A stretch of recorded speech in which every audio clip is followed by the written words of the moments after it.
Exactly. We need to be on stage. Hi, everyone.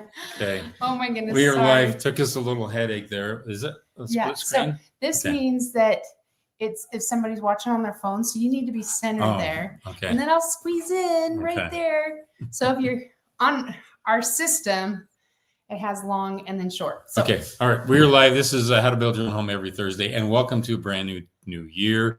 We're excited for this year. We have a lot of students wanting to be owner builders this year, getting a lot of comments, questions, you name it. Let's go ahead and do a couple housekeeping things. Can we just ask, how was your holiday? How was your Christmas? Yeah. How are you doing? And tell us where you're at in building your home this year. Like, where are you at? I know some of our students, they have walls going up, windows going in, some are foundations. Tell us in the comments where you're at so we can share. Yes, please do that. And I'm trying to open up emails because I have a lot of questions from students. I want to get into some of those. A couple of housekeeping things real quick that I wanted to just reiterate. We haven't raised our prices. We're not raising our prices on our courses.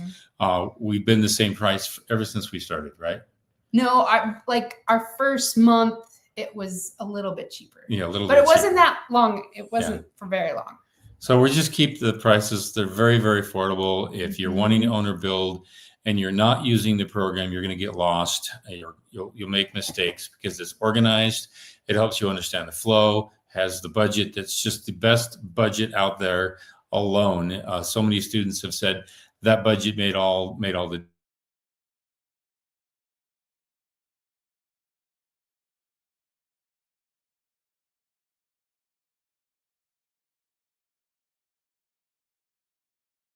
So, and again, students ask me, can I upgrade to the self-managed course? I go, sure you can. Take the First Steps course, and at the end of that course, there's a coupon code for the self-managed course. Use that coupon code and it will go a long ways for you. A couple of things. Let's get a couple of questions from some students that came through email, and I promised them that I would answer their questions so that they couldn't be here at live chat. They wanted to be able to just dial in later on. So I want to get those out of the way real quickly here. So the first one here is from a student, and her question, her name's Cora, and she says, hello, Keith. My name is Cora. My partner, Mark, and I are both 24 years old and renting an apartment. Our dream is to build our own home and homestead here in Utah, preferably anywhere south of Utah County. Anything south of Utah County is pretty good. Okay. On a bit of land. We are young and completely new to this whole process, but wanted to know what we can do now to get us started on this path. We have no money saved and no plans yet. So we want to make sure that once we start to go down this path, we are doing everything correctly and with the guidance from the very beginning. We would love to hear your advice or thoughts as to where to start and what should you do. Really, really good question. Okay. Don't let not having a savings put a dent in owner building. The first home that we built, we really didn't have much of a savings. Yeah. I went to the to the owner of the land and asked him if he would subordinate it to me. Now, what does that mean? It means that I don't have to pay for that land until the end of the construction. All he wanted was $5,000 down, which I used as part of the loan. So when I qualified for a loan, I then told them how much the land was going to be, and they wanted me to come up with close to 20% down. Well, the home that we built for like 145,000, roughly in that ballpark.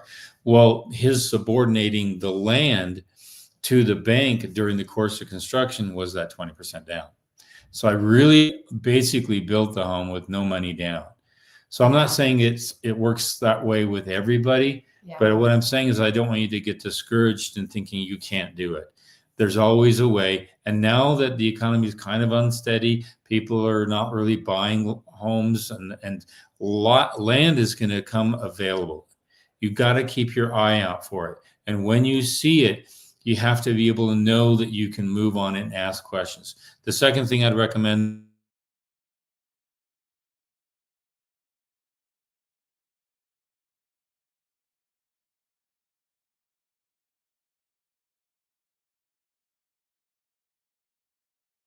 Okay. And I could talk forever on that, but I wanted to keep it really simple. Focus on your credit and focus on finding a land, and then go to a bank and see what you qualify for based upon your income. But again, keep yourself out of debt. That home is your ticket for equity increase, and also your ticket for wealth preservation. So Can think I about just that. can I just say something real quick? Yeah. Okay, so I just want to say that Keith and I were both teachers, and he had student loan debt, and we had credit card debt, we had medical bills, we were in debt, big numbers, and we were both teachers. We were hardly making any money. Like, I think I was like $5 an hour. It was pretty sad. And we just focused, and we were able to get rid of $10,000 in debt in 1 year by focusing. And we put our debts, we lined them all out, all the names, all the totals, the payments. And then we got into a competition. We put it on the fridge, and we each took 3 debts that we were going to try and pay off, and we put a goal next to them. And then we started competing who was going to pay off those debts first. And we got so creative. We didn't eat out. We got creative eating at home, and we had 2 kids. And so you can do it if you want to. There's so many more ways you can sell things and earn money these days than back in the 90s. Yeah. So that's my 2 cents. One more question, because I wanted to get these out of the way. This is from Edwin, and he says, hi, does this formula just calculate direct construction cost, or does this include design costs as well? That has to do with the formula in the First Steps course. It's the 3rd module, and that module helps you identify the real cost per square foot in your particular market. And I responded back to him. The best way I can respond back is to say that if the formula is done right, and you eventually, in the formula, it helps you eliminate builder fees and realtor fees. Once you eliminate those 2 fees, you get to the real cost per square foot, because you will be eliminating those fees from the build of your own home. And this is something that owner builders don't realize, that if you buy a home on the market from a regular developer or builder, you're going to be paying realtor fees roughly 6%, and you're going to be paying builder fees not less than 10%, closer to 10 to 15%. So when it's all said and done, at least 20% of that home is being knocked out. That's how powerful owner building is. You're eliminating those costs from the top line of the cost of a new home. And that's how powerful owner building is. So make sure that when you do that formula, you do it right, you do it patiently, and you do it at least 3 times. When you go through that course, it will walk you through that. Go through that module 3 times at the very least, and it will give you a good ratio as to where your cost per square foot is going to be in your particular market. Okay, well, we're really behind. Let's take some questions here. I'm going to let my wife find them. We'll go to the first one here. Okay. We're on a small laptop right now. We're out of town. And I'm going to let my wife read that. I can't read it. You can't read that? No. Okay. Happy New Year. Have you seen problems with the banks when you have over 10 acres? We have 30 acres, and thank God we have a local bank that does not see it as a problem, and it's Ponco City, Oklahoma. I have heard, sorry, we're gonna have to go back and forth. Okay, sorry, I'm trying to get this. So I have heard things about too much land over an acre. Some banks are causing, having issues with it, but I always tell everybody, go to a local bank. They always know your area. They're always willing to do more. And I just had a call today. She's looking at 21 acres. And so I gave her 3 local banks that I know that we've done land with. And local banks. And I don't know, I've never had it with a credit union though. I've never had a land loan with a credit union. It's usually been a local bank. Hope that helps. Yeah, it could be an issue only if that land is in a flood zone, or if that land isn't zoned for residential construction. It could be agriculture, which means that you have to change the zoning first before you can qualify to build a home on it. Those are hiccups. They will actually do a title search and a record search and look on the county maps and the city maps, and they'll say, I can't loan on this until it's approved to be built on. So these are things you might have to deal with down the line. So just find out, Go to a permitting office, go to a county zoning office, community development office, and they will tell you what you can and cannot do on the land, and then you might have to change that zoning. So, good question. Okay, I just want to do a shout out. This is Kim Winter. They're going to start March 16th. Hey, that's right after my birthday. Okay, here we go. Can you read? I don't know what we're going to do. We both had terrible eyesight. How many inches of mineral wool board will protect fire vulnerable material? I thought about a SIP, but they appear to be made of tinderbox material. Yeah, really good question. An inch is nice. I do 1.5 inches. I will be doing a lot of videos on a rigid mineral wool being applied to two large cabins in just weeks from now. In fact, we start installing on one of the homes this next week. So I'll be doing a lot of videos on that. So stay tuned for that. But that's a good question. 1.5 inches. But keep in mind, if you go more than 1 inch, you have to flash the windows, because that insulation is going to come past the typical window and you're going to see it. So you have to flash that window. 1 inch will take you flush with the window.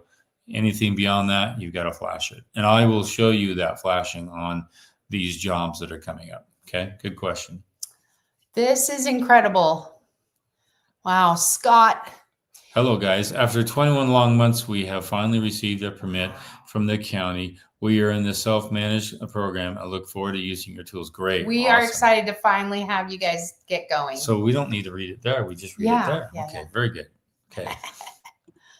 Okay, next question. Hello. Hope you all had a happy new year. We did. Tuning in Waxhaw, North Carolina. I have a question. Why, if I ask the question on Friday, no one answers until live on Thursday, and sometimes I cannot come in live? Oh. Just ask your question, and if you're in the program, go contact the instructor and send your question in, and I'll print those up and I'll save them on my phone. I'll answer those first, so you come to live chat and you get your answers answered. Your questions answered. Yeah, that's the route we go. We do the students' questions in the course, and Discord, not even as well in Discord. Sorry, Discord, but we are on top of it now. Holidays are over. Yeah. But YouTube, we do get a lot of questions from even older videos. So it's hard to get to all of them because we are working all the time, but we are working and trying to do the best we can. Yeah. Yeah, if you're on Discord, that's where you help each other out and you ask questions to the community and others help each other. It's a great resource for that. Mm-hmm. But I respond mostly through live chat here. Okay, cool. Look good, man. Okay, Happy New Year. Okay. I have to install a grinder sewage pump. Okay. My options are in the ground pump that sits in your yard, or to install a basement type that would be placed in concrete in the crawl space. What is best? Really, really good question. If you're in a freezing environment, you might want to go in the crawl space. I'm not a fan of grinder stations and grinder pumps. That's where you might want to have a backup generator, because if power goes off, your sewer shuts down. You can't use anything at all. So if you have an opportunity for backup power, that's a big plus. I've installed those outside the home. I've also installed them with inside the home. The latest one I did, we did it outside, and those grinder pumps push the sludge through about 1.5 inches of pipe, and they just push it through, and they're very powerful. But again, they're electrically powered. So you might want to think about some backup power. If you have dirty power in your area that goes off and on, or it is prone to go off entirely for a long period of time, because if you go a half a day without sewer, it just starts to back up real quick. People don't know how dependent they are on a nice sewer drain system in their home. So think about that. Okay, good question. That's all the questions for now. I wanted to talk. I have a post coming out next week. It's on market analysis and thinking forward for 2026. It's very, very detailed. I just did it from the hip, but I've been thinking about a lot of these things for quite some time. And please stay tuned to it. I'll give you a couple of primers right now. that I want you to think about, okay? And it has to do with market volatility. We are going to see a lot of market volatility in 2026. I can't tell you what's going to necessarily come, but I can tell you that right now, for example, oil is down. Guess what's up? Silver, 1 ounce of silver is worth more than a barrel of oil right now. That is unheard of. So what does that tell you?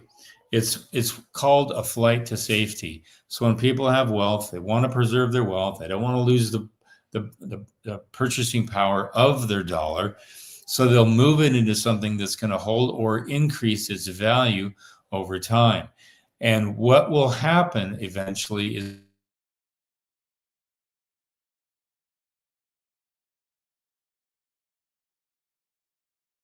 a lot of movement into real estate.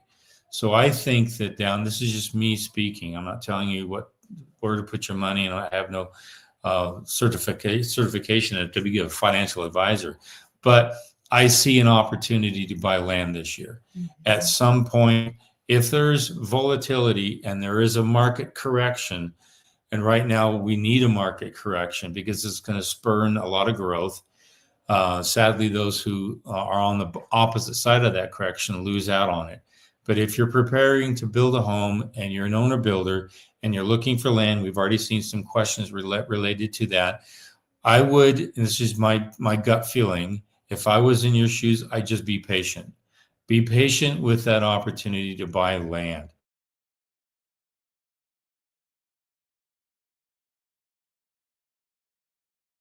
Here, you want to be caught buying land when it's most opportune for you.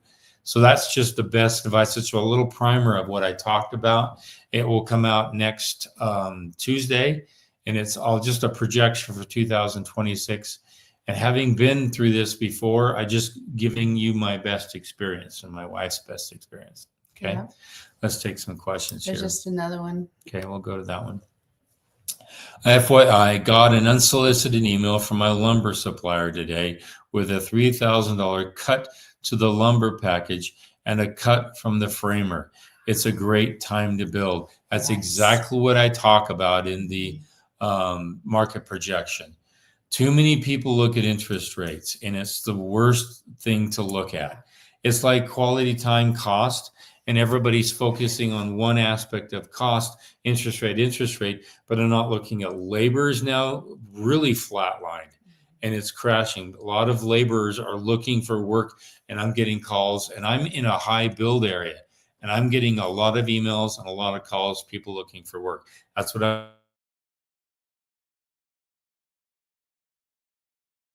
long as your employment is stable, your income is stable, and those aren't going to change, then it's a great time to capitalize on. And I just got this. I get a lumber package, and I went to a box store because I was building a home for a family member, and again, they gave us a discount. So think about this. Think about these opportunities that are out there. They're all over the place, and most people don't. This is the best wisdom I can give you. Wealthy people look for crashes. They look for down cycles. They look for market corrections because that's when they buy in. And when they buy in at that time, then they're looking for the bottom dollar to spend, not the high dollar to be raped of. So think about this. This is a really, really wonderful opportunity down the road, but you just have to be smart. You have to know your cookies and know what's going on in the market. Okay, let's go to the next one. Okay, any experience with Murphy bed orders? Thinking about a bedroom wall. You want to respond to that? We have a local company in town. Yeah, so we do have a local company in town. It's called Wilding Wall Beds. He started out of his garage, and he's just grown, and now he's national. I don't know if he's international, but they have really good high quality beds, wall beds, and you can have a desk. We haven't installed any. Oh, did I've you been- do it over at Sandy's? I've done one at Sandy's. I've done 2 of them in 2 jobs. Yeah. Just look up Wilding wall beds. They're located here. In St. George, Utah. They will ship them, and they will organize the situation to have them installed for you. But just check them out. They've got a good hardware. I haven't had any problems with them. But yeah, wall beds are really, really a popular thing for tiny homes, condensed space, that kind of thing. Especially if you have an ADU, and that's what I did a remodel for her. And the ADU was limited in space. She wanted to use it for kind of a den, a place to study, but she had a wall bed there, and then it just comes down for guests. So it's a really, really good. Look up Wilding wall beds. Okay, let's get this one here. Completely agree. Great time to be shopping land and building a home. Yes, it is. That's a great opportunity. Okay, let's get this one here. Scott.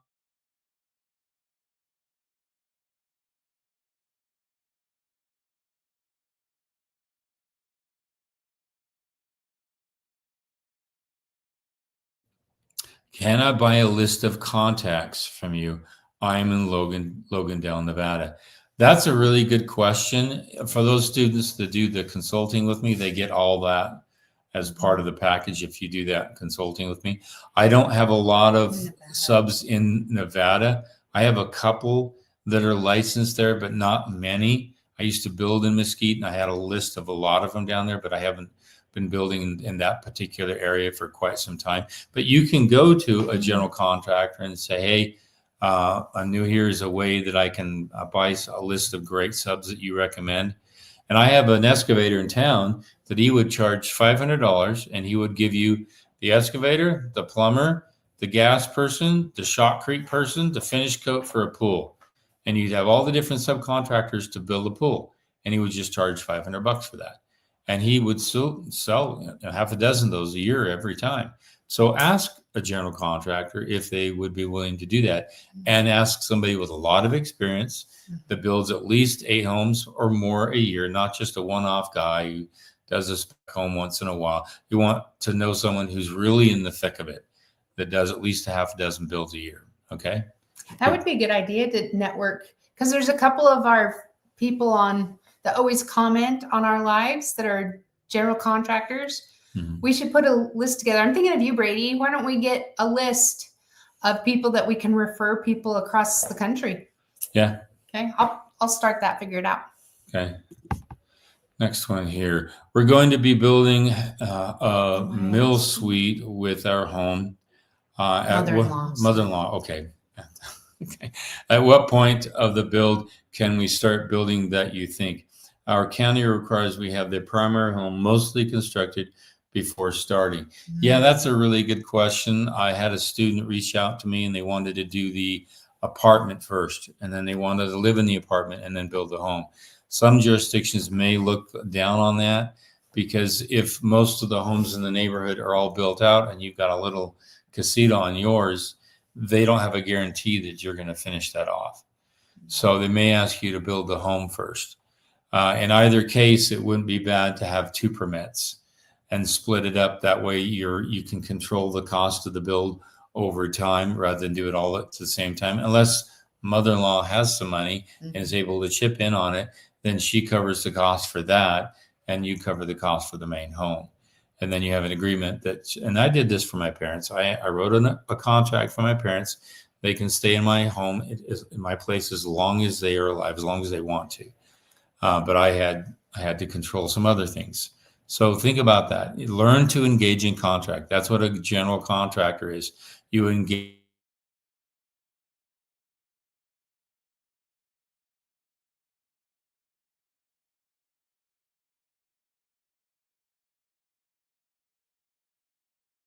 There it is. There. It's just slow today. Oh, there we go. Is it also a good time for building for others? Yep. Yeah, if their income, if there is a good income, if they're a stable income. Okay, next one. There we go. Hello, Keith. Have you spoken about existing easements on their property? That's a good question. I've had several students deal with this, and I really want to just focus on two things. Easements are recorded differently. Okay. Sometimes they're recorded on the land, sometimes they're recorded on the plat, meaning the subdivision plat. And a lot of times they're never looked at both. And I've run into headaches where easements were recorded on the plat, meaning the subdivision plat for the county, but they were not recorded individually on the lot. And so the utility company will say, oh, we've got an easement, and then they will know where their easement's at and where it's recorded, but you can't see it recorded on your parcel. So just make sure that you have a title agent that's actually researching all the different places where it could be recorded. And if it's recorded on the plat, it's in a simple descriptive in a little paragraph somewhere way over here, and you may not see that. And is it legal?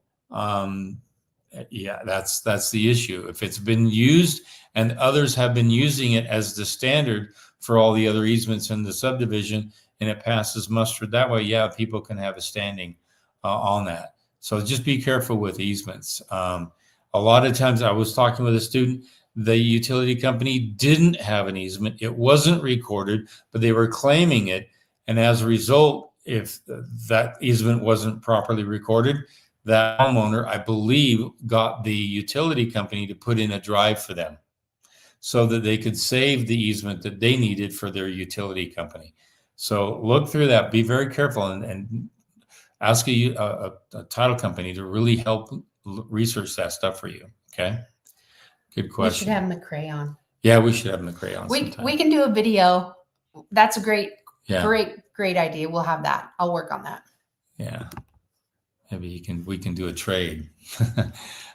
Kim says, what was the name of the material you showed on a video for sealing along the footing and the outside wall? It looked like it was a fabric. I'm going to be doing another post on it.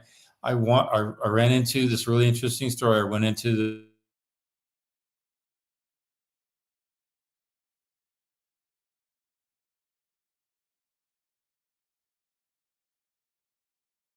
a product for you, and I want you to try it. So it's in my truck. I put it in my garage. So I'm actually going to be using a new product for that next week. So that video will come out in about 3 weeks. So hold your belt buckle. Hopefully you don't need it right away. Yeah. Where are you in your house? Yeah, let us building know. Situation. Yeah, let us know where you are always, and then where you're building. But if you can hold on for about 3 weeks, I'll give you that information. I don't have it right now, but we haven't tried it. But I haven't tried it. We have it at the house. But I do know that it can expand up to 27%. So that's pretty cool. All right, sounds great. Let's go to the next one here. This is from Andrea Manigot, 16. 16. Okay. It said my other question was good long. How much is one-to-one mentorship? Mentorship? And will you come to North Carolina? I want to come to North Carolina. I'd love to come to North Carolina. Come to North Carolina. Yes, I want to come. Yeah, the consulting is around 11 grand, and that's having access to me during the entire course of the build. Many conference calls. We go over the architectural before you even go into the actual engineering of the home, catching a lot of stuff. I'm really good at that. And then I go over your budget. And then during the course of the build, you text me any questions you have, FaceTime, that kind of stuff. I had a woman that was 68, and she did it all by herself in a very, very difficult build area in Los Angeles. And if she can do it, and it was a lot of babying through the process, anyone can do it. And then, of course, just a 1 hour consulting, and that's available. And that's just $300. Just go to How to Build Your Own Home. And in the courses, up at the top right, it says courses. Then it has all our programs and our one-to-one. Yeah. So if you just go there, you can check it out. So if you want that additional help, that's great. It's there. It's available. Okay. Well, we're getting behind here. No, we're not. We're doing great. Scroll up there.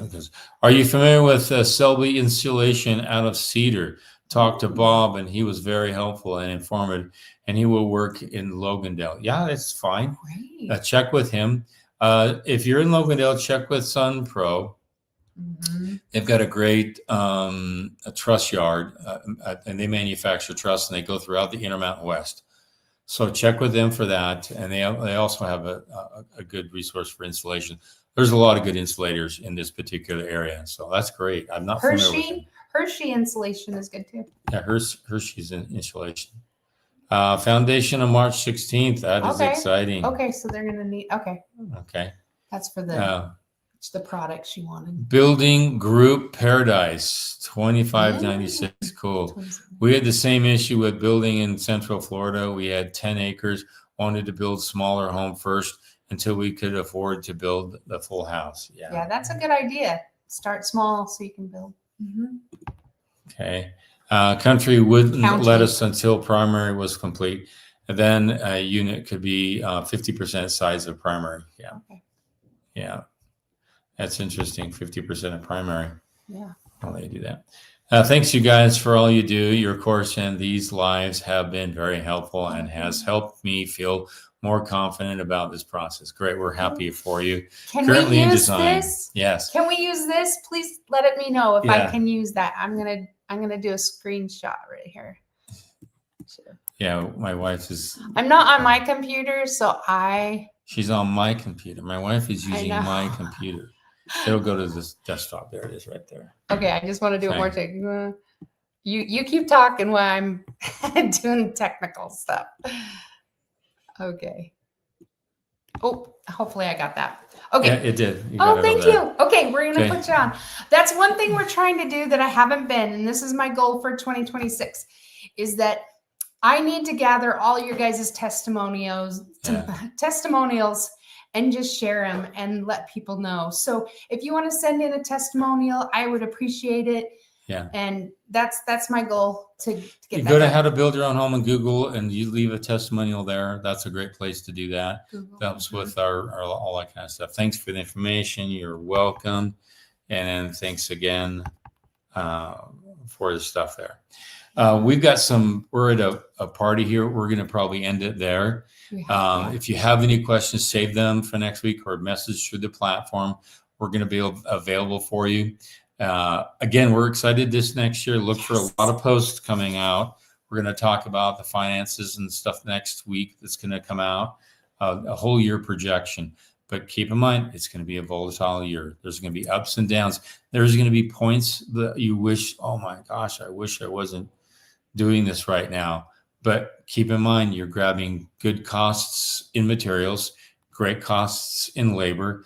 A lot of people are hungry, and those two factors are bigger than interest rates right now. Okay, just keep that in mind. The only thing that's most important is that you are stable in your income and that you're not building a home more than 28% of your total gross income in the year. If you're exceeding that, you can be in a little trouble. That's a good financial, stable number that a lot of people have honed in on, that you shouldn't be building or shouldn't be in a home greater than 28%.